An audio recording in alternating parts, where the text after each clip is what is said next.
বেঈমান কখনো অনুতপ্ত হয় না, স্বার্থপর কখনো কৃতজ্ঞতা স্বীকার করে না, আর সুবিধাবাদী কখনো কারো আপন হতে পারে না। সমাজে এখন সত্য কথা বলাটা যেন অপরাধ হয়ে গেছে। হয় ঝগড়া সৃষ্টি হয়, নয়তো সম্পর্ক নষ্ট হয়। সবকিছুতে কপালের দোষ দিয়ে লাভ নেই, কিছু জায়গায় কিছু সময় মনেরও দোষ দিতে হয়। মানুষ আঘাত না পাওয়া পর্যন্ত বদলাতে পারে না। যে যত বেশি আঘাত পায় সে তত বেশি বদলায়।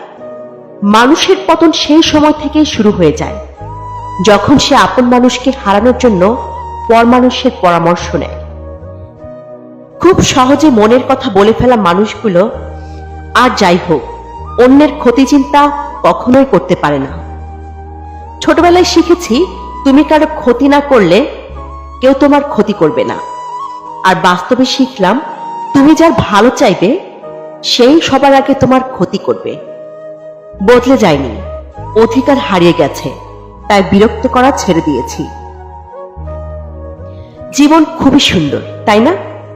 তুমি কিছুই নিয়ে আসোনি, তোমার ভাগ্যে কি আছে কিছুই জানো না। তারপর তুমি সবকিছুর জন্য লড়াই করো, তারপর কিছু না নিয়েই দুনিয়া ছেড়ে চলে যাও। টাকা আর সম্মান এক নয়।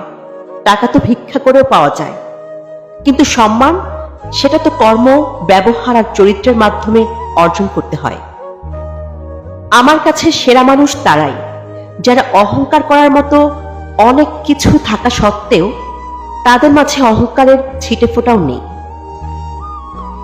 আপনার স্থানে যখন অন্য কেউ চলে আসবে, তখনই আপনাকে সেই স্থান থেকে বিয়োগ করা হবে, হয়তো কৌশলে, নয়তো অজুহাতে।